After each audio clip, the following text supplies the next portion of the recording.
in Kazakhstan. Thank you very much for joining us once again. I'm happy to introduce you to Dr. Susan Luo again, who will be presenting for us our final webinar of the series. She will be talking to us about increasing student engagement online. And I will turn it over to Susan right now, and then we will have a few announcements at the end. So it's all yours, Susan. Thank you. Thank you, Dr. Tsai. Good evening, everyone. I hope you can see the PowerPoint first page.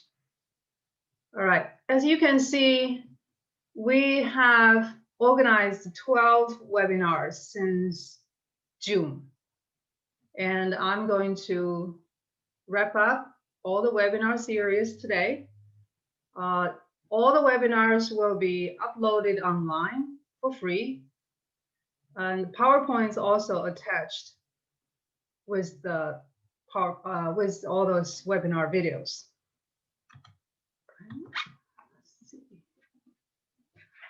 All right, so today the topic, we did a research about what you want to know. And actually this topic is a continuation for Mary's previous webinar 11. So if you still remember that, she mentioned the cognitive load theory, and I was very impressed by the pie. So there are 3 parts of usually anybody's learning ability. And so you can see the colors: light blue, purple, and what's that? Turquoise blue? Reminds me of Kazakhstan flag.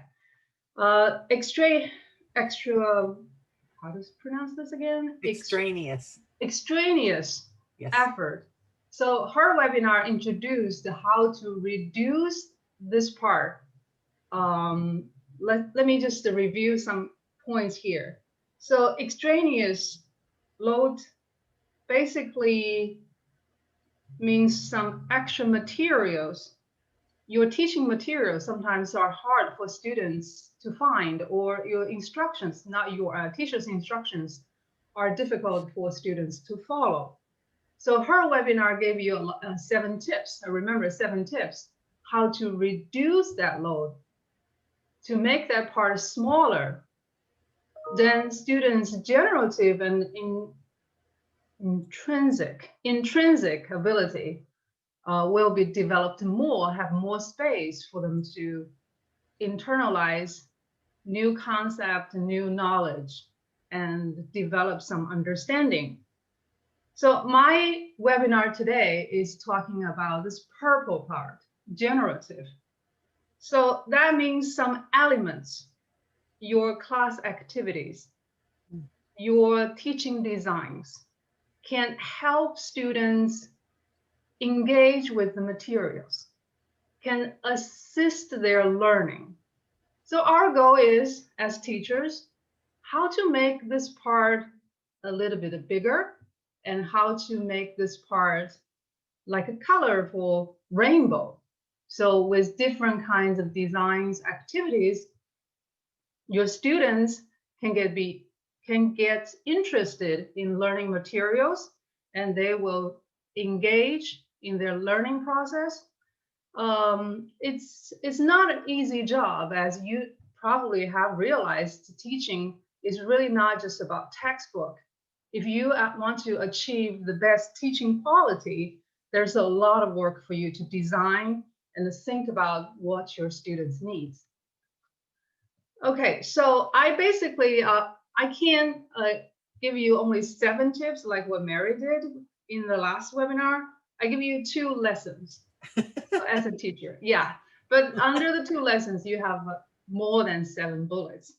All right, so lesson 1, as an instructor, rethink, because we're teaching mainly online now, we have to rethink lecture formats. So adjective, very easy for you to remember. Okay, make it simple and clear. but that really doesn't tell me much about how. I understand, we understand that as a teaching, we have to make things simple. And online, it's really challenging for us to make everything clear. Then I give you a lot of verbs here. Establish, make. I will go over all the points with you with examples. So number one, you are suggested online teaching, establish your teaching patterns and the norms. So students don't have to get used to different teaching content or teaching organizations daily. So how to achieve that? As instructor, you can manage, you can arrange, but one of the suggestions is to try to involve your students' feedback. So ask them to brainstorm with you. What kind of activities are not allowed through this online teaching and learning? What kind of activities are encouraged? Can you, when students are making comments on each other's work, what kind of behaviors are not okay? So leading the conversation with your students to set up the patterns and the norms together with them, because those norms and patterns are for you and your students. So this tip one. Number two, make your lectures shorter. If you are teaching a complex concept, you can make it into shorter sequences. So make one difficult concept 7 to 8 minutes video, and just each time focus on a shorter new concept. A lot of I think a lot of you have different age of learners. You probably have better experience to know. So how long your student can pay attention to something new. So keep that in mind and make your lectures a bit shorter. Then number three, walk through step-by-step examples, like what I'm doing right now. I can show you the PowerPoints and print everything in handouts, but that's not good with online teaching. I think Mary did a couple of good webinars about how to use Google Classroom. I really liked her way of walking us through, gave us specific examples like, okay, so I'm teaching geography. So this is how you do it, starting from how to type in title, how to choose assignment types, and how to post that online, how to set up a schedule. So take your time, go through the examples step by step with your students, so they can understand what you're talking about by listening to you, by looking at the screen. So meanwhile, check their comprehension when you are walking through examples. You are able to check comprehension by asking quick questions. So everybody is there online. Stop a little bit and ask, call their names. You should know your student's name. You just say, Mary, what do you think of this question, multiple choices question? Do you know where to get it? Do you know how to answer your questions? Just some quick question checking to make sure your students can follow your online instruction. Again, sharing with students, I have seen this tip many times. We are online, so we need to build up a community. Don't be afraid to share your struggle and your frustration with your students. So maybe they can be your teacher for a while.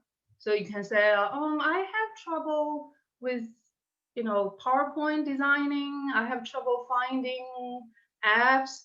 You will be amazed at the kids, the current kids, how wonderful they can find out all those technology and keep you updated. So why not, right? So share with students, form a community, involve them more. This online, it is definitely feasible to involve more students because everybody can share the same screen and website. Okay, so the next one, always provide full access to material for all students. I know we introduced you some tips. Now you can schedule something to be published, but always try not to put a time limit over your PowerPoint or explanation or expectation.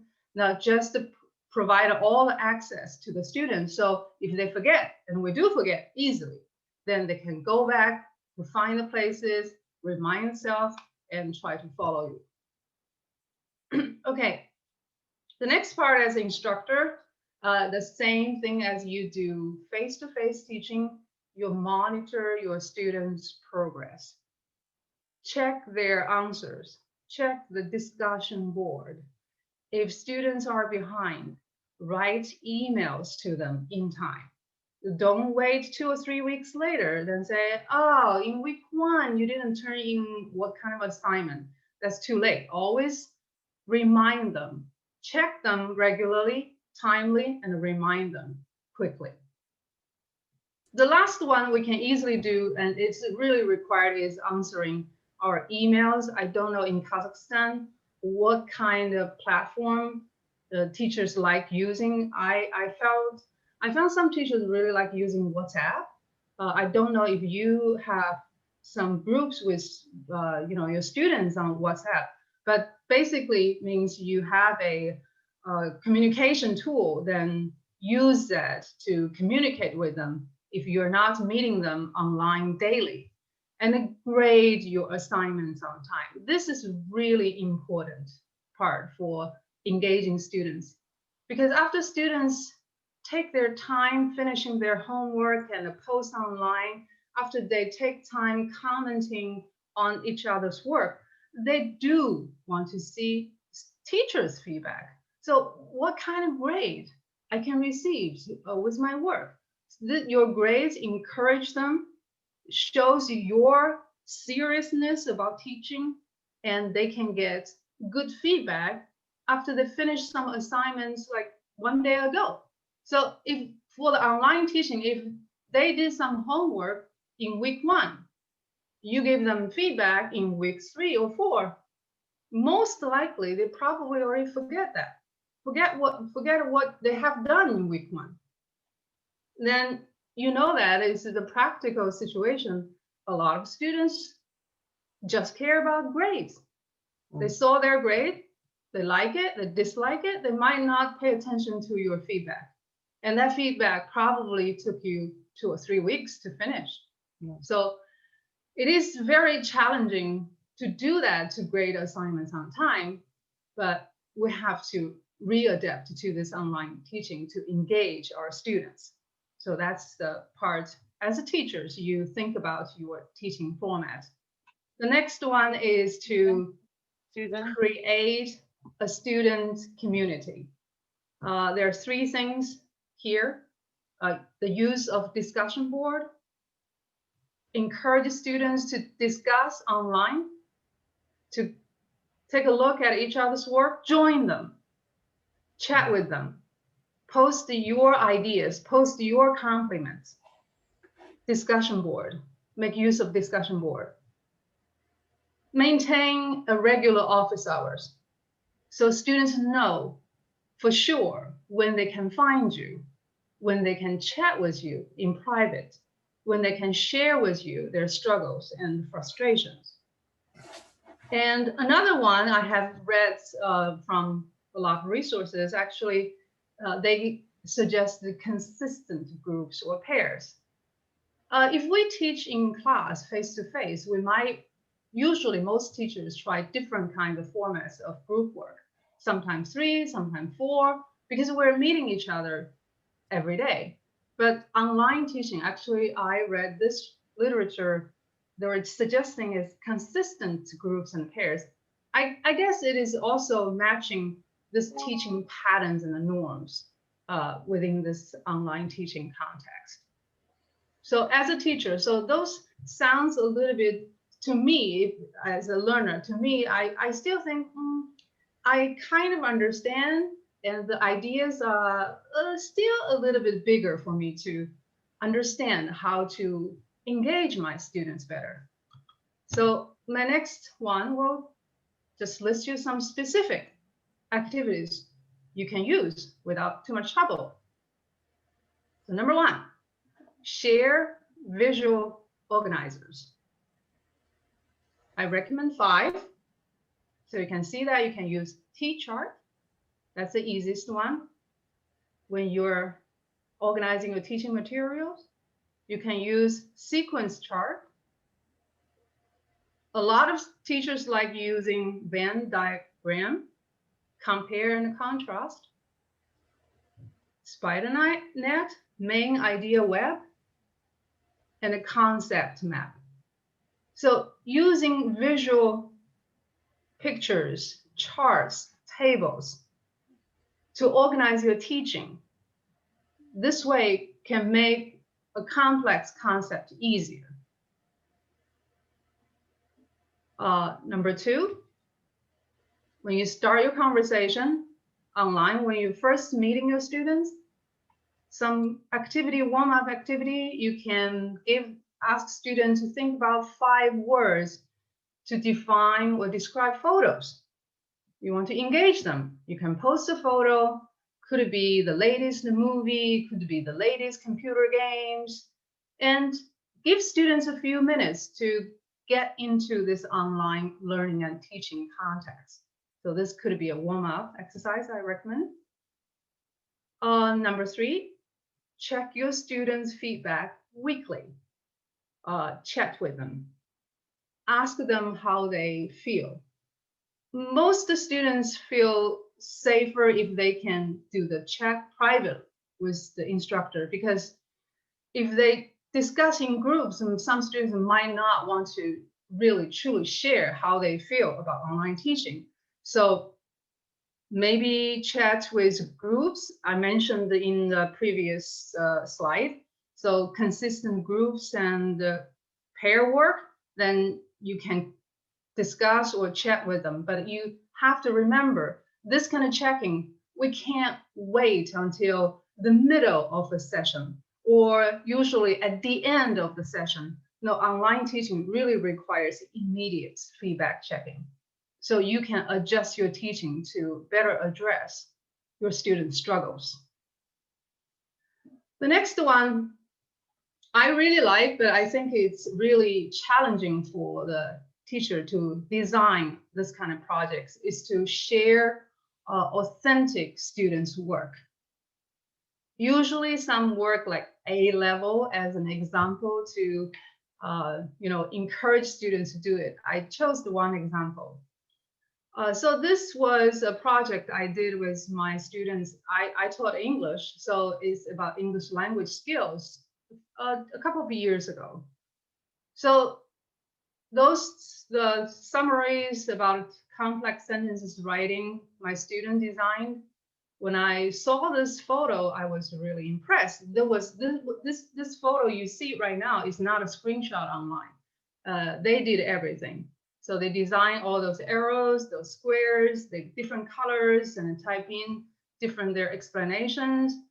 So those kind of work, you can see that students spend time to finish your assignment, then share with others.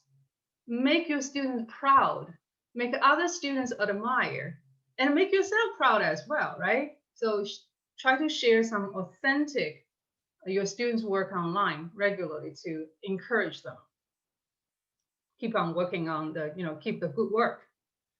The next one, we can divide students into different stations to work on part of a project. So like a debate, how to engage them. A group of students say yes, a group of students say no. So same project, but promotes friendly group competition. Okay, so you will see that, okay, group A, group B students, how they can, argue with each other. Or you don't have to create this competition. You can assign a project and design different groups, give you different examples. So each group come up with 2 or 3 examples or reasons or solutions, math teaching, chemistry teaching, it doesn't matter. So then later, all the groups come together and share what they have found. So that's another way to engage all your students on the same project. So the next one is make real world connections. With your teaching, how you can make your teaching practical and problem-based learning. I didn't ask her, but I don't think she minds. I have to quote one of the teachers from Kazakhstan. She's from Oskimay. Her name, if I pronounce it right, is Evgenia, and her English name is Jenny. It's much easier. So she shared with me a couple of weeks ago. She wrote emails to me. I told her when I was in Kazakhstan last year. She shared with me a project she designed to her students. So she teaches English in the primary school. I'm not sure, maybe it's 3rd grade. She designed a real world project for students. So she asked her students to go to 2 different kinds of zoos. You see, the kids, they always like animals. So in Kazakhstan, there are 2 kinds of zoos at least. One is traditional zoos. So animals are kept in a cage. And the other kind is a free cage zoos. So basically, you walk, you drive, or you're guided by a tourist guide and look around, and all the animals are living without any cages. So at first, she taught her students some vocabulary about animals' names and adjectives about shapes and smell. So that's her teaching because she's teaching English. The next step, she designed a project. She asked the students to have a field trip. And she designed the questions to compare and contrast traditional zoo and free cage zoos. So some leading questions would be, what do you smell there? Describe the smell, describe the shape. Are those animals happy? So this exercise is actually for her purpose. She wants students to practice be and be verb and description and adjective. It's like the cage smells good or the cage smells bad. This line is lazy. So she wanted to, maybe that's just my understanding, she wanted students to practice basic sentence types as well. And the bigger picture is after this field trip, students practice English vocabulary, students practice English sentence structure. Maybe hopefully students can come up with this idea is the animal rights. So which part of the life for animals is better, in the cage or free of cage? So this is it. Last night when I was thinking about this webinar today, I told myself I had to quote this example. This is a great example to how to make your teaching with the real world connections. Another example I want to share. It was a reading class and a listening project in my previous institute before. Our students were reading a novel about human trafficking. So sad stories, how people are kidnapped and sold for money. Then as a real world connection, because we teach international students here by themselves. So safety is a really primary concern for them as well. So we invited guest speaker, somebody who works for this organization about the human trafficking. She came to our institute regularly, I think 2 or 3 years in a row, and it gave us, all our students, higher level students, a speech. And we also watched some videos about some victims, but they were saved later to tell us how they were kidnapped, what kind of safety tips, as international students or anybody should be aware of when you see some dangerous signs coming. So that was also a real world connections. One part, we want to reinforce students' understanding of the theme of human trafficking. The other part, we really want to teach our kids or give us some kids some help how to protect themselves while studying abroad. So real world connections take some time. It would be very interesting, but I agree it's challenging to think a very interesting and meaningful real world connection activity. The next part is you can organize a showcase and group competition with awards for everyone. Yes, so the best art design, the most active participation, the most critical feedback. So try to give your students different kinds of awards to encourage them to share, to encourage them to share their group work with everybody else. And the last one is set some time, allow your students to talk. I know we're doing this webinar, we haven't given you a lot of chances to talk about your thinking. I'm sorry, this is a way, but when I was writing about this unpacking thinking, yeah, if you teach your math, you can ask your students to talk about the process of thinking. If you teach English, same thing, ask your student to talk about how you wrote this essay. Okay, you wrote 5 pages. So what was your thinking? Where did you find the sources? Why did you think this topic interesting? This is unpacking your thinking, unpacking students' thinking process by giving them chance to talk about the process of thinking or doing things. So the next one also I think is easy for us to understand. So that's what, the first 2 slides I was focusing on what we should do. Then this part is a little bit related to how we should do it. Communication, right? Online communication.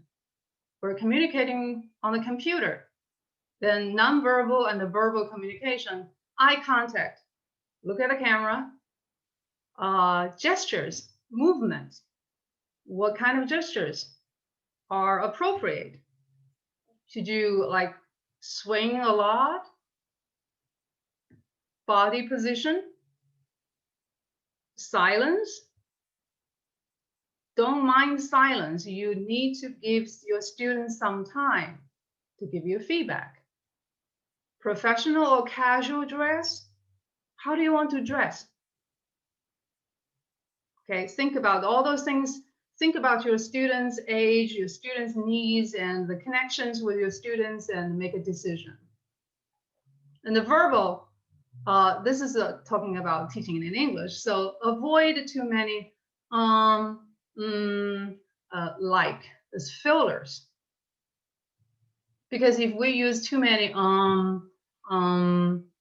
yeah, that doesn't sound very confident. And explain in common language. Avoid jargons, avoid big terms. If you really have terms, maybe write it down or put it at the corner of your screen, always as a reminder. Okay, this is what I'm talking about. This is kind of the cognitive load theory. So you can use this as a subtitle on every slide as a reminder. And pace your instruction. If you are using your native language, maybe you speak a little bit faster. But if you're teaching language, probably the pace would be a little bit slower. The next one, use examples your students can relate to. The same thing is a little bit like the example I mentioned about the zoo, pre-K zoo and traditional zoo. So your students are younger learners, animals, computer games, cartoons. At that age, they might like more. yeah, try to combine your examples to their interest. And again, provide samples as guide. Example with detailed explanation, with your verbal explanation, with a written explanation. So always show examples how to do it. Walk through them step by step. Okay, so those are the references I have used. Especially the last one is actually from two professors from Bemidji State University. They had a PowerPoint. I quote their summaries about how to do this online communication. So verbal versus nonverbal behaviors. Okay, then again, that's the end of all our 12 webinars series this year. You can find them online. You can download them. All the PowerPoints are attached as well. Any questions?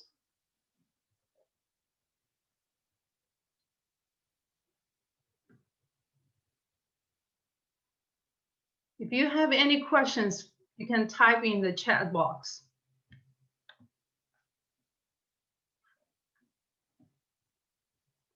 Okay. Oh, Jenny's here. I mentioned you. She was very surprised when you mentioned her project, and she's doing it right now, actually. Yeah. I will.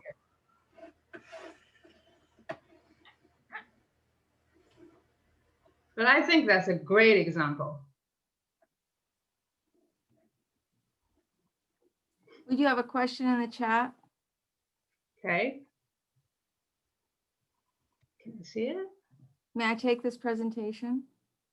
Sure. I'm not a host, am I? No. Take the presentation. What does that mean? You mean get it on the website? Can you make it so people can unmute themselves? Okay, I will do that.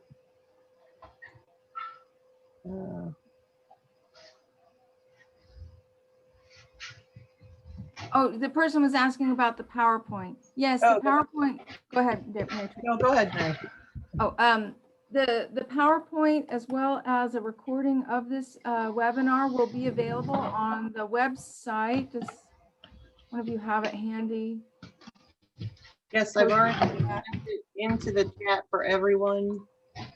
But I will do that again. Thank you. kzstemenglish.org.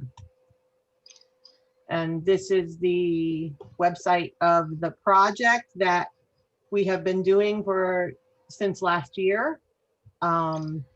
It's finishing actually this month. So we had a lot, there is a great deal of information on this website. We have descriptions we have introductions to the teams that we worked with. We worked with 20 teachers from 5 different cities. Many of you are here on this webinar, so I recognize names and I recognize pictures of you. So we worked with 20 teachers from 5 different cities, and we were lucky enough to spend 3.5 weeks with them in Nur Sultan at Nazarbayev University, and they worked very hard to develop STEM and English resources that can be used by any teachers who go to the website. They are freely available.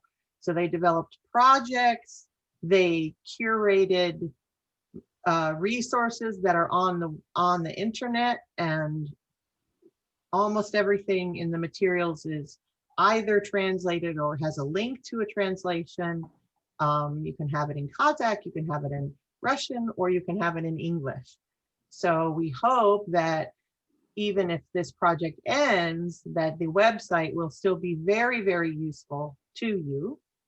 We hope that if you continue to develop materials as Kazakh teachers and and these materials you think would be useful, we would like to continue to add more resources.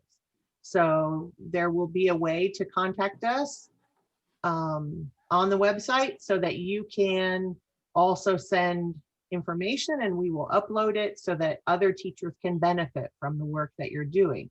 What we're trying to do is help, right? It's really hard. The Trilingual Initiative is hard. Teaching is hard work. But if we work together, if we join together, we can actually ease each other's burden, right? We can make it easier for everyone and build a network and share great ideas and all of those wonderful things that come from having a good professional network. So that's what we hope that the website can start to be for you. One more thing before I forget, because I will forget, I always forget. Those of you that took training from me last summer, remember this. We will be sending to all of you like an evaluation form, not for the project that we did last summer in Nur Sultan. Nur Sultan. I want to say Astana. I still want to say Astana. But for the webinars, and it might be, there are 12 webinars. So some of you haven't connected with us for all the webinars. And so all it will say is webinar 1 and the title, and you can say, I didn't attend this one, or I didn't view this one, and then it will skip to the next one. If you did attend it, it will ask you one question. So we're hoping that we can get some of your feedback so that we can report to the embassy whether you felt like the webinars were very useful to you. Are there any other questions or comments in the chat, or? Can we unmute them a little bit? Today we don't have them. They said I gave them all the right to. Oh, okay, so they have to unmute themselves. Mm-hmm. I can. I guess I shouldn't ask everyone to unmute, right? Because then we won't be able to know who's talking. Well, the screen, like, it gets a little orange box around it for whoever's talking. Okay.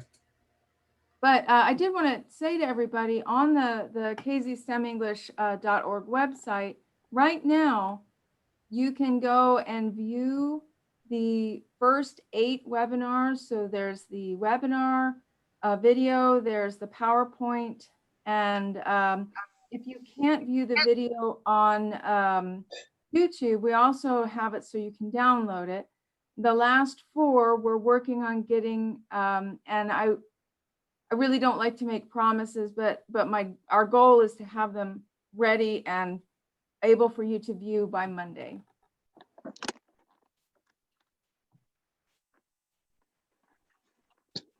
Good evening, everyone. Good evening, Hello. Susan. Yeah, thank you for your useful information you gave us. You're welcome. I hope I will use that in the teaching process. Here in CMA, I teach English in CMA in the secondary school, primary school learners.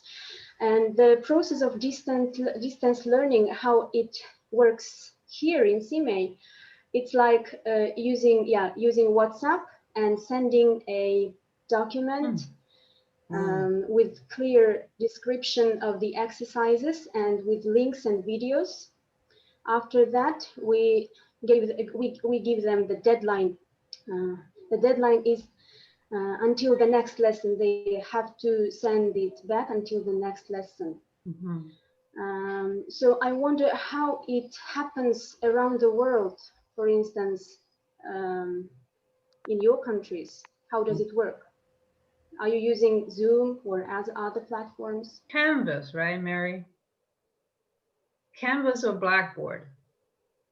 At universities, usually they choose to use Canvas or Blackboard, but Zoom is being used quite often. And many K-12 teachers, I have many children, as you know, many K-12 teachers are using Google Classroom, which is Mhm. why Mary focused on, and we focused on Google Classroom and the apps that are available through Google, because the Google Classroom suite and resources are very, very broad and very, very deep for K-12 teachers. Yeah. And And with the Google Suite, if your school wants to use it, they can make it available there's a lot of functionalities that are only available through the suite. But if your school requests it through Google, they will provide it for free. It doesn't cost the school and it doesn't cost you as the teacher. But the school has to request it.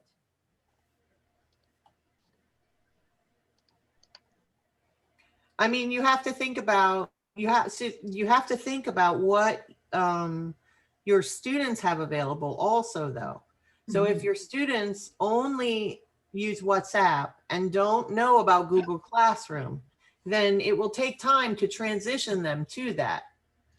But the advantage of Google Classroom, WhatsApp is kind of a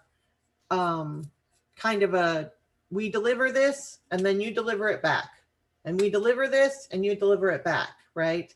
Whereas Google Classroom is more like your classroom is your own space, right? And if you were here for Mary's, was it the last one? Was it 11 or was it 9 that you talked about setting up the space? Which That was webinar? the last one where we talked last about one. cognitive load theory. Yeah. Cognitive load, right? And so if you once we get those webinars loaded, if you didn't get to see those, I would suggest that maybe you go to the website and look at those webinars, because we talk through how to set that up and why it's a good idea. But if I could just comment on what you were saying about like having everything prepared and like a handout kind of a thing that you send through WhatsApp and then they send you things back. I really think that's a very creative solution. Mm-hmm. So if you have students that they have smartphones and they can connect to the internet that way, but they don't have an internet connection in their house. They don't have dial-up service, or they don't have a computer with the internet. I think that's that solution of using WhatsApp to get that information to them and get it back, that is really creative. I think that sounds like a good solution to me. Mm-hmm. Just like we have said in a couple of our webinars, you have to, everyone who's a teacher knows this. You have to work within those parameters that you've been given. Like you could want to use Google Classroom and you don't have that option because of what your students have access to, or how quick the internet is, or many other reasons. So we all make the decisions for our students the best we can with the information and the resources that we have. And then when the information and the resources change, then maybe we change our plan. But you have to make the best decision you can. And I agree. WhatsApp is the best maybe the best decision that you could make. It may be the only way to get all the students connected. Автı videosunda ekan ғой. Hello? I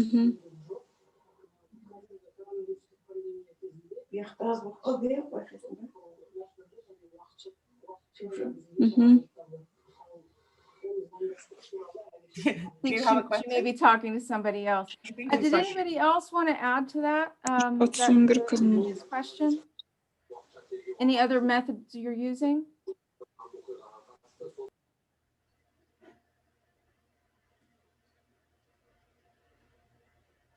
Jenny, do you want to say anything about your zoo project that has already been introduced? Oh, you can't talk. Oh, you can't figure out how to unmute? Oh, you don't know how to unmute. Yeah. Let me see if Are you using a phone? No, you're using a computer. Okay. On the bottom of the screen, move your mouse. Okay. And something should have shown up at the bottom of the screen that says participants, chat, share screen, right? If you click chat, I'm sorry. The microphone. Yeah, if you all the way to the bottom right-hand side, it should have an icon of a microphone and say mute, and it has like a line through it. So if you click that, that should turn your mic on. It's written that the host is not allowing. I did allow, I promise. Try it again. Try one more time, Mary Teresa. I can't, okay, so allow, Ask them to unmute themselves or something. yes, I just did it again, so. Okay. I believe you. She's showing it to us. I believe you. See if it Try works. it now, though. Try it now. She just changed the setting. I could Oh. unmute myself. There's There- Jenny. Yeah, There's it happened. Thank you very much. I'm so happy to see everyone. I'm so happy I can say my word, how happy I am. Really, that's so nice meeting you. Mm. Thank you. And but for you your told very me good that webinar. your students are working on that project that Susan talked about right now? Yes, that's right. We have just made the video. Actually, there was one boy, and that's particular his project. It's not like for the whole class. So we have already gone to the zoo with enclosures, Mhm. and he's made the video. I'm about to message you this video for the likes because you know it's so important for him. It's not going to be on my channel. It will be on his channel. Mm-hmm. Opening his channel for this purpose. Mm. So there will be my email address anyway, so that the people interested could connect to me because you know the videos that are made for kids cannot get any comments. Right. So this way the feedback would be possible. Mhm. And we also wanted to go to the petting zoo, but it was closed.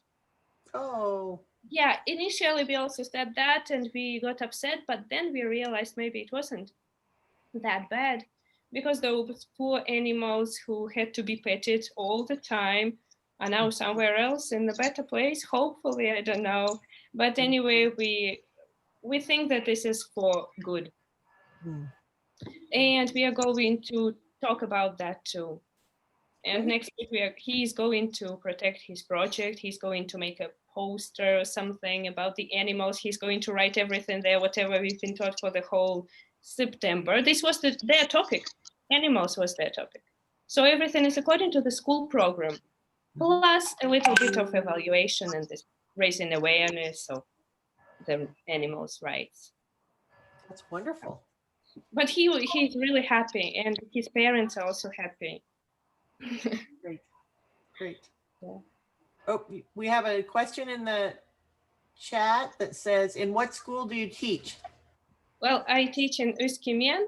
It's the 25th school, OSSE LMFI, for the children gifted in math, who don't care about English much, but they care about math. Still, there is one interested third grader. Mhm. That's great. Do we have another question? So, and yes, I usually use WhatsApp and I use it quite productively. I think it's handy. If there is a mistake, I don't correct it. I just circle it and say, look closer, what is missing? Mhm. And then we're always in touch. For the whole day, throughout the day, I have these messages here. Yeah, I'm sure you all experienced this. I knew that it would be more of a challenge to go to online. I was not quite prepared for the challenge. It was taking, I don't know, I would even want to guess 3, 4, 5 times longer preparing my materials than it would if I was in the classroom. Eugenia, and what kind of application are you using for correcting their mistakes? Oh, for correcting their mistakes. Mary, she's asking Jenny. Oh, I'm sorry. That's okay. Okay, perfectly fine. Oh, you're welcome, Mary, as well. No, I'm glad you're asking. Everybody her, is Dr. welcome. Maxwell. Well, they just sent the picture. It's like this. Well, anybody like this. They sent me a message and I just opened the picture, done. And then I can correct it over here. There is like a marker, the marker space. Oh, And now I just can that. correct Oh, it here. yeah, Just yeah. with my finger, I can draw anything over here. I Mhm. can write too. Hmm. It's easy. And send it back. You just taught me something. I didn't know that. I didn't know that either. Thank you very much. Thank you. So Mary, what did you want to say about my Oh, I question? didn't. Oh, yeah. You're on the spot. But,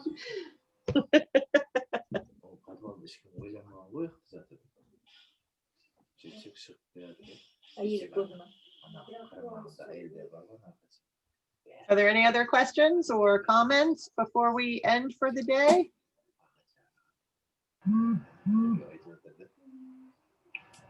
So Susan mentioned the immediate feedback, giving them an immediate feedback, but when they, sorry, my baby's crying. That's okay. But if they send their work too late and I'm not able to give them an immediate feedback. For example, it is 11 o'clock p.m. Is that will that be okay if I give them an immediate feedback at that time? Oh, no, I didn't mean to give them like right away feedback. Oh, Maybe within Day to 24 day. hours. And that's why I introduced the first one. You set the norms with students.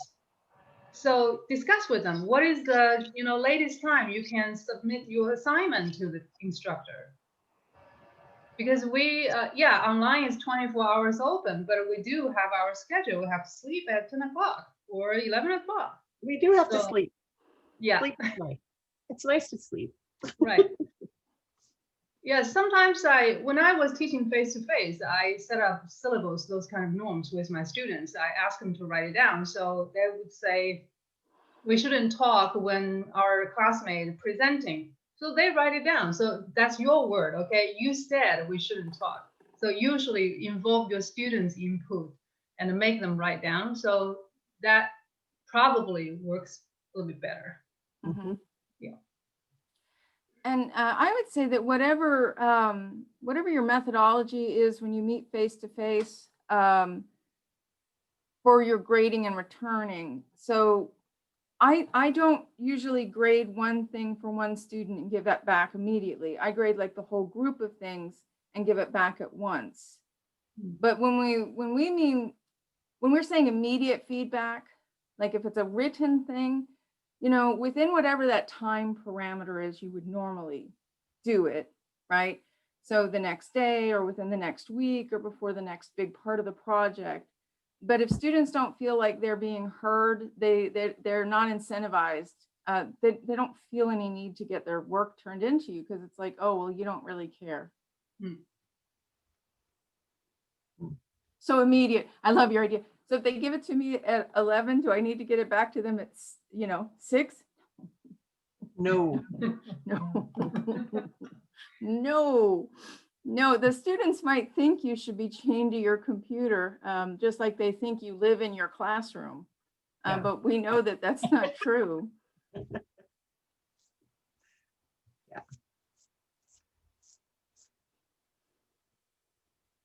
Okay.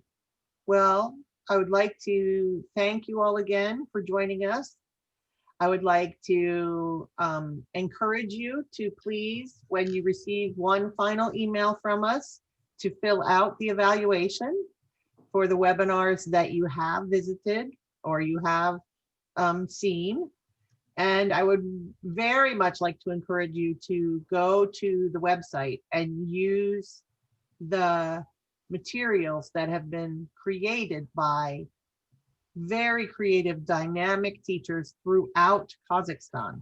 It is a lot of work that they did, and it is very good work, and it will help in your teaching. That was the focus. So, Susan, you want to say anything? Good evening.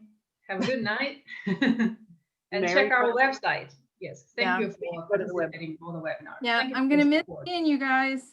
I'm gonna miss you guys too. Yeah. me Hopefully we too. can find another reason to connect every day or every week or something. Hopefully something else will happen and we can connect again. Yeah. All right. Thank you So, all. Thank you very much. Thank you. Bye. Bye. Bye.